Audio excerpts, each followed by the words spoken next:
Bismillahirrahmanirrahim. Ini Gus, kami kan dari Mahat Ali Nurul Jadid. Pembahasannya ingin membahas tentang zakat fitrah. Dan sebagian masyarakat ini masih belum tentu mengerti tentang zakat fitrah. Kami ingin tanya terkait definisi dari zakat fitrah itu sendiri. Sebenarnya zakat fitrah itu perintah langsung dari Allah melalui ayat Al-Quran, dan praktek-prakteknya dijelaskan oleh Rasulullah. Kalau definisi yang ulama sebutkan itu adalah zakat yang wajib dikeluarkan. Zakat fitrah adalah zakat yang wajib dikeluarkan karena sebab Idul Fitri, seperti itu. Nah, maka bentuk pengeluarannya ya harus di Idul Fitri, seperti itu di hadis. Tapi ulama berbeda pendapat ternyata terkait menginterpretasikan hadis tersebut. Beliau ada yang mengatakan tidak apa-apa takjil, tidak apa-apa nanti pas malam Idul Fitrinya, dan itu memberikan konsekuensi 5 hukum. 5 hukum terkait dengan pengeluaran zakat fitrah. Untuk kadarnya 5 hukum itu nanti kita jelaskan di belakangan. Untuk kadarnya seperti yang saya jelaskan 2,7. Ini yang Syafi'iyah itu sudah beda pendapat, 2,7 on. Ada yang mengatakan 3 kilo. Terus bentuk-bentuk barangnya itu tidak melulu tentang beras. Bisa buncis, kacang panjang, jagung, keju, susu. Nah, itu semuanya bisa untuk dijadikan zakat fitrah. Karena ya yang kita tahu kan selama ini cuma beras ya, karena umumnya beras seperti itu. Karena masyarakat itu memang itu yang dibutuhkan kan. Kuti baladi seperti itu. Mungkin sejarah tentang awal disyariatkannya zakat fitrah, Gus. Bagaimana mulanya Rasulullah ketika menyampaikan tentang kewajiban zakat fitrah? Zakat fitrah itu seingat saya diwajibkan bersamaan dengan diwajibkannya puasa. Karena esensi zakat fitrah itu zakatul badan. Katanya seperti itu kata ulama.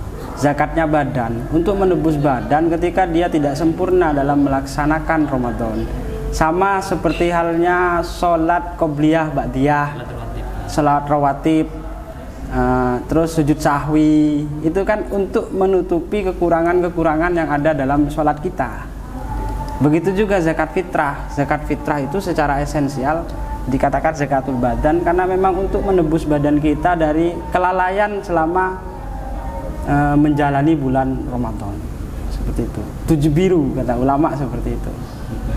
Oke. Ya intinya kalau terkait dengan sejarah ya cuma itu saja. Artinya diwajibkan pas bertepatan dengan diwajibkannya puasa. Kalau tahunnya kira-kira Gus, sebelum atau setelah hijrah itu Gus? Kalau tahunnya itu seingat saya setelah hijrah. Oh, ketika sudah di Madinah berarti? Iya, setelah di Madinah. Kalau karena tadi menurut ajaran itu puasa itu seperti halnya menembel kekurangan-kekurangan ketika puasa. Zakat itu menembel kekurangan-kekurangan ketika puasa. Kan zakat ini kan diwajibkan untuk orang yang mampu. Untuk yang orang mampu zakat fitrah ini. Kalau orang mampu, orang kaya punya kesalahan-kesalahan, ditembel menggunakan uangnya, mengeluarkan uang sebagai zakat, menembel kesalahan-kesalahannya, itu jelas layak itu Gus. Kalau seandainya orang fakir di puasa kan pasti ada kekurangannya juga. Ini apakah diwajibkan zakat fitrah apa enggak Gus? Kalau hukum wajibnya, yang wajib itu mereka yang mampu. Orang yang mampu. Tapi tidak menutup kemungkinan ada orang fakir yang mau zakat fitrah. Kan tidak ada ketentuan dari ulama terkait orang fakir tidak boleh zakat gitu kan. Cuma mereka apa yang mau dizakatkan kalau uang aja tidak ada. Makanya itu konsep kadal fakru ayyakuna kufro itu kan di situ sebenarnya.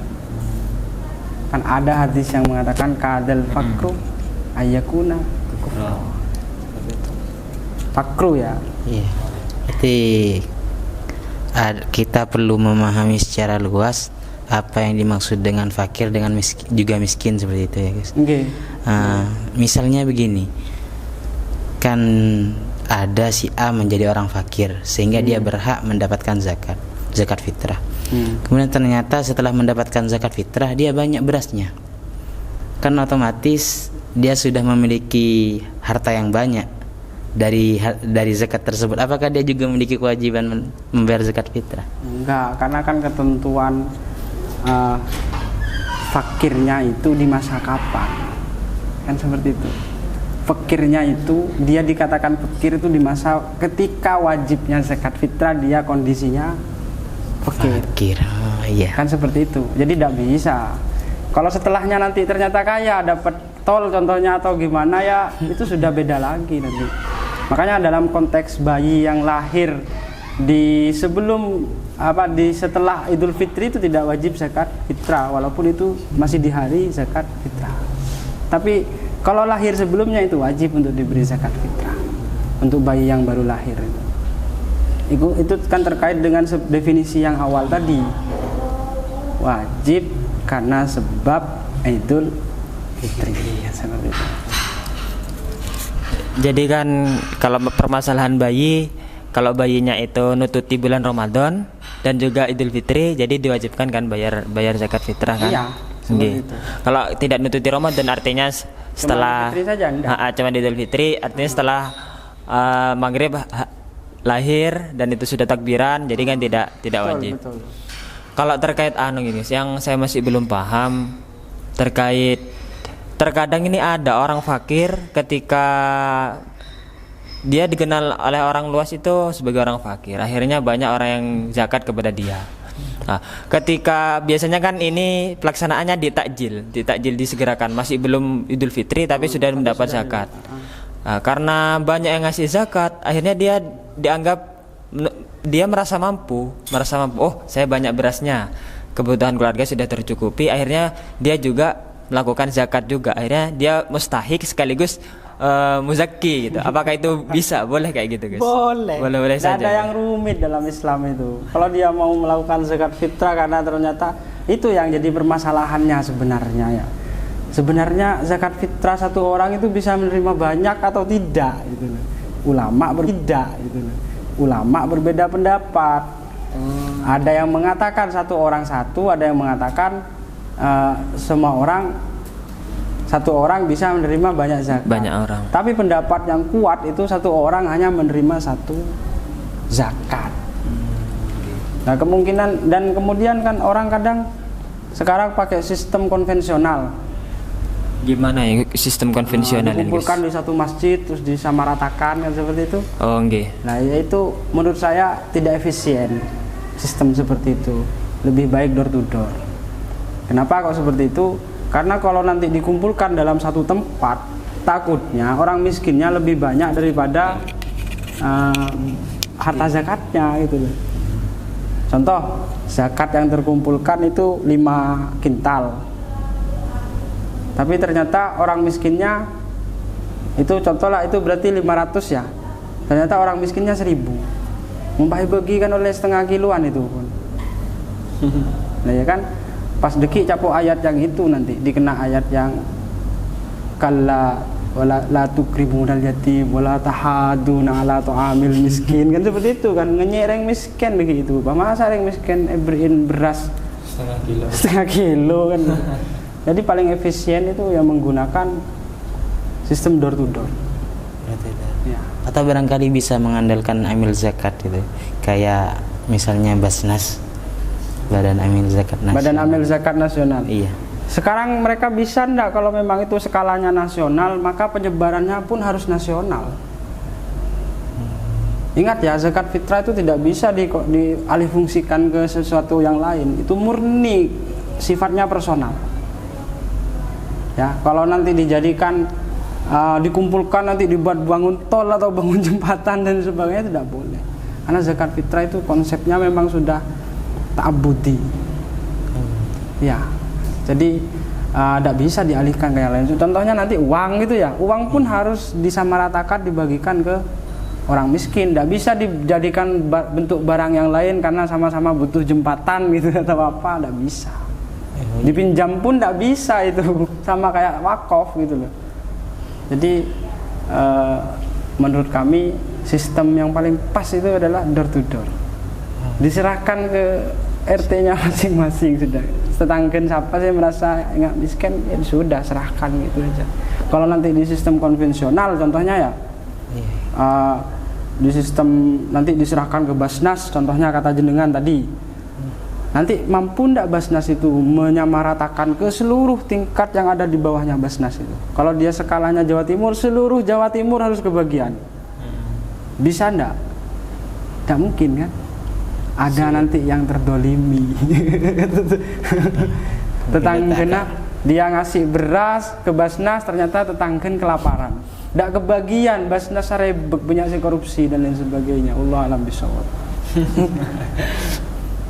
Sepakat? Insya Allah. Untuk zakat fitrah mending konvensional saja. Jadi sistem door to door itu. Ya cukup menarik ternyata kalau kita langsung ngasih tanpa lewat orang lain lebih afdol. Lebih afdol dan dapat doa juga. Kan penerima dan si pemberi dan penerima kan dapat doa semuanya.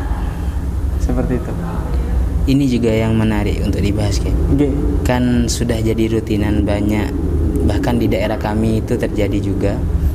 Biasanya masyarakat kalau sudah Idul Fitri, masuk hari raya Idul Fitri, biasanya zakat fitrahnya itu diberikan kepada guru ngaji. Kami pernah mendengar bahwasanya masih dalam hal ini masih terjadi ikhtilaf tentang hukumnya. Ada yang mengatakan boleh, ada yang mengatakan tidak boleh. Mungkin perlu diperjelas itu dalil-dalilnya. Kalau menurut kami ya, ini murni ijtihad pribadi ya. Kita kan ngobrol santai kan, terserah saya toh. Kalau dalam konteks terkait dengan itu justru baik, karena wal mu'allafati qulubihim. Wal mu'allafati qulubihim, kalau penafsiran saya itu bukan hanya orang kafir, semua bentuk kebaikan, termasuk mu'allafa itu apa artinya? Yang dijinakkan, yang dilembutkan hatinya atau yang ditaklukkan hatinya. Orang sekiranya nanti dia kurang ajar, tidak mau ke zakat, menentang zakat, orang Islam kan itu ada Imam Qofal mencontohkan kan. Saya bukan sependapat pribadi juga sebenarnya, ada Imam Qofal ya kan. Orang menentang zakat dan lain sebagainya, ternyata dikasih zakat, itu termasuk mu'allafati. Ya kan? Sampean buka saja di kita. Ya bukan, agar dia tersentuh hatinya. Begitu juga guru ngaji, mereka itu berjuang, ngajar ngaji. Bahkan jiwa dan raga kita gak ada apa-apanya itu. Harusnya pemerintah yang paling diperhatikan itu harusnya guru ngaji. Karena mereka bisa baca alif, ba, ta, sa itu semuanya dari guru ngaji. Mungkin masuk yang Ibnu Sabil yang... Enggak, kalau saya masuk mu'allafati qulubihim, semua bentuk kebaikan itu masuknya ke situ menurut saya. Termasuk guru ngaji itu harus diperhatikan. Ini yang cukup menarik ini ya. Saya ada dua pertanyaan yang barusan yang jenengan jelaskan. Pertama terkait kalau menurut jenengan kan zakat dikumpulkan kepada amil itu konsep konvensional. Saya tidak tahu juga kok bisa disebut konvensional. Itu versi saya itu. Jadi kalau dilakukan bersama-sama itu saya namakan konvensional. Oh, okay. Iya. Kebalikan dari personal. Oh. Seperti WC konvensional kan banyak di sini itu. Okay. Itu yang di pinggir jalan itu. Itu namanya WC konvensional versi saya. WC alami. Ya, karena banyak siapapun bisa pakai dan itu disepakati bersama itu. Oh, okay. Istilah ilmiah. Karena ini pakai konsep saya ikut konsepnya jenengan ini. Istilahnya. Karena kalau zakat konvensional itu kan jenengan kurang setuju kalau diberikan kepada amil zakat. Lebih baik kepada personal masing-masing orang, door to door, pintu ke pintu diberikan secara langsung. Tapi kan bukankah ketika seandainya diberikan secara langsung, door to door, pintu ke pintu, kemudiankah orang yang menerima zakat itu berpotensi menerima lebih dari satu? satu muzaki, orang yang membayar zakat. Seandainya kalau kita kumpulkan kepada zakat, ambil zakat kan sudah terdata. Oh, lewat satu pintu, oh ini sudah terbagi, bukankah Ya. seperti itu? Itu kan masalah teknis sebenarnya. Ya bisa tanya kan nanti, boleh zakat lah yuk gini kan. Oke. itu sebenarnya masalah teknis. Jadi bukan lagi konsep, itu sudah bukan wilayah fatwa lagi, wilayah teknis. Ya bisa disepakati bersama. Memang salah satu kelemahannya nanti bisa orang berbohong. Tapi itu kan hubungan dia antara dia dan Allah kan terkait bohongnya itu. Yang penting kita menjalankan tugas kita untuk dapat doa dari orang yang kita zakati. Kan seperti itu. Dan ternyata kelemahan dari konsep zakat yang dikumpulkan dalam satu pengumpulan itu sangat fatal kan. Ketika dalam kondisi orang miskinnya lebih banyak dari orang yang mengirimkan zakat. Dan rawan konflik juga itu. Kok tak miloh. Ya berarti intinya ini terkait teknis, terkait penyerahan zakat door to door. Juga ada satu lagi yang jadi keiskaran saya. Ketika memberikan zakat, terkait salah satu ayat itu zakat, salah satunya kan wal mu'allafati qulubuhum. Orang-orang yang dilembutkan hatinya, termasuk kepada guru ngaji kepada konteks itu. Biasanya yang saya dengar itu fi sabilillah, ternyata masuk ke wal mu'allafah qulubuhum. Nah, bagaimana kalau seandainya orang-orang yang pejabat, Gus? Misalnya pejabat itu dilembutkan hatinya dengan cara dikasih zakat itu, sehingga bisa memberikan beasiswa kepada instansi tertentu agar dapat diluluskan akreditasinya. Kan ini kan untuk dilembutkan hatinya. Apakah itu masuk konteks itu? Ya tidak masuk akal ya. Masa itu malah bisa dianggap ngenyeh. Lagi-lagi ini teknis. 3 kilo loh. 3 kilo buat pejabat itu ngenyeh. Ya enggak? Bukankah itu batasan minimal? Kalau 3 kilo bukannya batasan minimal itu, Guys? Oh iya sih. Saya ada kepikiran ke situ sebenarnya. Wah, cerdas juga kan. Kan begini kan, kadang itu kan banyak, Gus. Kalau orang ndak ada instansi tertentu mau akreditasi atau ada jenjang beasiswa atau PBSB sekarang kan hendak dibuka. Orang-orang pentingnya, oh sekarang Ramadan PBSB, kemarin ada berita suruh persiapan gitu. Para santri suruh persiapan. Oh, ntar lagi ada momen nih, sekarang ada momen Ramadan, PBSB mau dibuka tapi belum dijelaskan. Akhirnya, oh saya ada zakat ini. Saya zakatnya pakai misalnya karena saya punya pabrik keju. Wah, kejunya banyak ini dikasihkan, atau beras, saya punya beras banyak dikasihkan ke dua Kan saya bilang tadi, ujungnya nanti konteksnya adalah kebaikan bersama. Nah itu tujuannya ngasih zakat ke pemimpin yang seperti itu tujuannya apa? Apakah memperjuangkan pesantren, memperjuangkan siswa atau apa? Kalau memang konteksnya ke kebaikan seperti itu, untuk meluluhkan hatinya si anu dengan diberi zakat, tidak masalah. Kalau versi saya seperti itu ya, kan saya sudah kasih garis bawahi tadi ya, penafsiran saya terkait wal mu'allafati qulubihim. Kalau ulama ya tetap orang kafir, konteksnya orang kafir seperti itu. Malaf itu. Agar mereka lebih kuat imannya. Jadi konteksnya kepada keimanan, kepada perjuangan. Maka kalau nanti tujuan akhirnya kepada keimanan, perjuangan agama, itu boleh. Kalau memang pejabat itu memang akan konsekuensinya nanti pondok akan dijaga, dikasih dan sebagainya, ya masalah itu. Itu akan lebih baik nantinya. Kasih zakat saja mereka. Lagian zakat itu kan harta sampah. Berarti kan kalau kita memahami dari segi mu'allafati qulubuhum ya, dengan penafsiran seperti itu, berarti semua orang bisa masuk asalkan itu nanti efeknya atau konsekuensinya berefek kepada agama gitu. Iya. Menimbulkan kebaikan, Iya. menegakkan agama Allah, bisa saja masuk kepada mu'allafati qulubuhum semua. Berarti luas sekali ketika kita cari mustahikus zakah, banyak sekali orang seperti itu. Dari dulu kan memang dikurangi terus, sudah dikurangi, ditambahi. Bahkan saya bisa meniadakan, kalau versi saya, amil zakah untuk di Indonesia gak ada.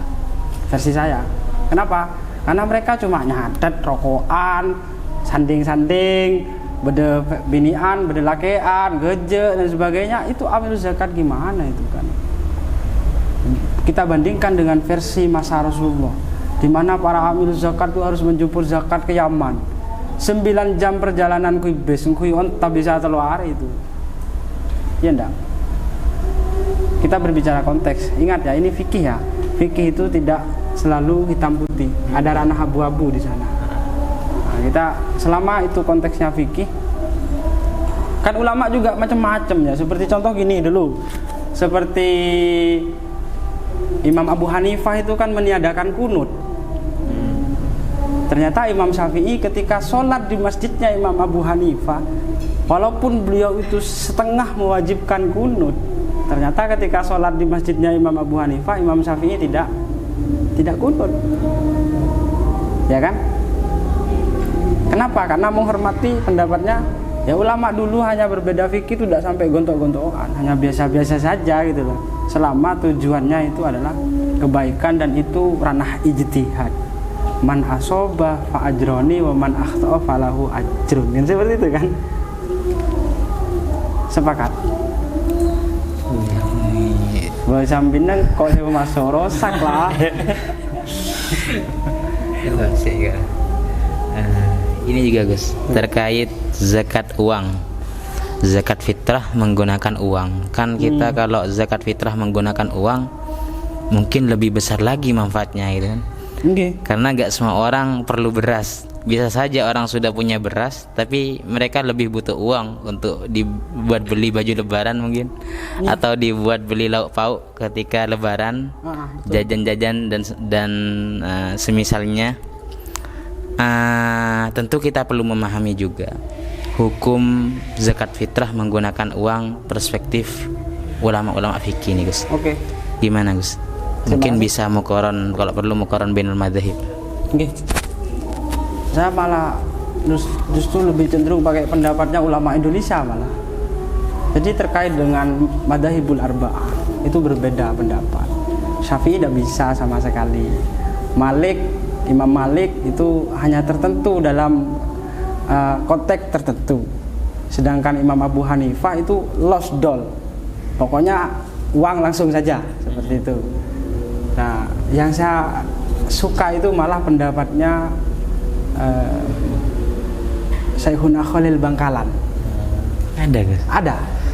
Jadi beliau dalam satu kitabnya itu menyebutkan wa yajuzu zakatul fitri bil qudi, seperti itu.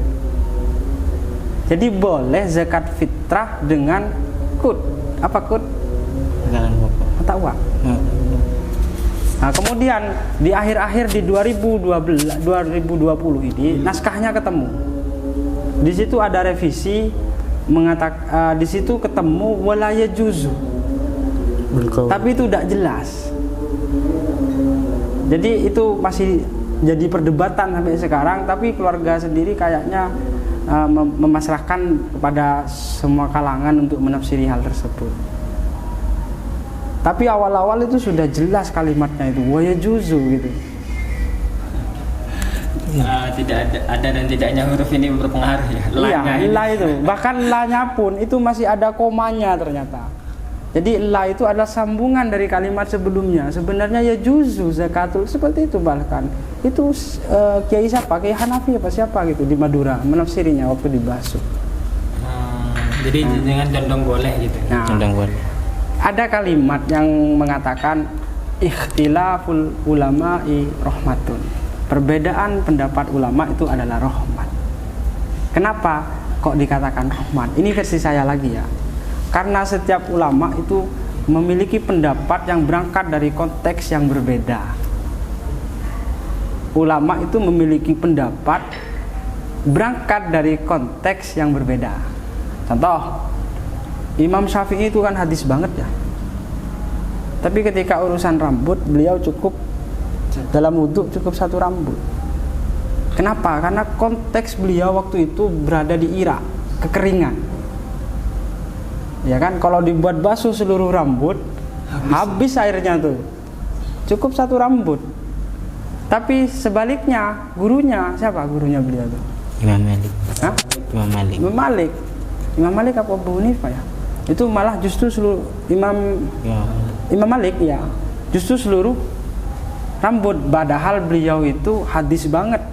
Karena ulama Maliki itu terkenal dengan hadisnya. Aklu banget. Pakai aklu. Imam Hanafi dan Imam Malik ya. Justru mewajibkan seluruh rambut. Kenapa? Karena berangkat dari konteks yang berbeda. Hubungannya dengan konteks uang, dengan zakat uang. Ya kita lihat sebagai generasi penerus ulama, ya kita harus melihat konteks saat ini itu sebenarnya yang dibutuhkan apa. Ulama kan sudah ngasih pilihan konteks-konteksnya masing-masing. Itulah tugas kita untuk meneliti. Sebenarnya untuk konteks kita saat ini 2023, 2024 itu enaknya pakai zakat apa? Seperti ini kan. Ingat ya, ini fikih bukan akidah ya. Tidak selalu hitam putih, ada ranah abu-abu di sana. Saya bahkan berani mengatakan kalau di wilayah saya lebih baik uang. Saya berani mengatakan itu. Kalau siapa? Imam Malik, Imam Hanafi. Iya kan? Nah, iya. Jadi biasa perbedaan pendapat ulama waktu masa dulu. Tapi yang tadi yang teksnya kan bil kuti, kut kan bukannya nih. Kudi. Bil kut. Oh, bil kut. Ketika zakat fitrah menggunakan uang itu boleh, misalnya kita tinjau dari perspektif mazhab Hanafi ya. Lantas ukurannya ya, kadar pengeluaran zakat fitrah itu berapa uangnya? Sampean beras berapa sekarang? Beras Kan kut yang jadi kurang ukuran tahu. kan. Kuti belati. Kalau beras harganya 12.000 yang terbaik, berarti kalau kali 3 kilo berarti berapa? 36.000. Ya, 36.000. Seperti itu. Berarti masing-masing orang mengeluarkan 36.000. Iya, kalau mau zakat dengan anu. Tapi kan kata beliau tadi itu batas minimal. Beri 1.000 tak masalah dah gitu loh. Mau pas sakit itu cerai biasanya itu. Kalau saya pakai itu biasanya pakai beras kalau saya pribadi, walaupun saya agak ngawur orangnya, tapi dalam prakteknya saya pakai ulama terdahulu. Pakai Syafi'i itu len murni. Jadi saya beli beras 5 kiloan itu neng Diva biasanya ya. Nah, itu saya antarkan itu. Karena ini terkait hubungan saya dengan Allah Subhanahu wa taala. Jadi saya lebih ihtiyat. Tapi kalau untuk fatwa ya nggak inilah. Ini karena konteks pemikiran kan ya. Kita kan tidak berbicara praktek ini ya. Oke. Mau kepada praktek ya sopan mulai gede saya lah. Coba usul fik kan dul. Tersalah tadinya. Oke, kita sholat dulu. Iya. Oke. Jamaah di sini break.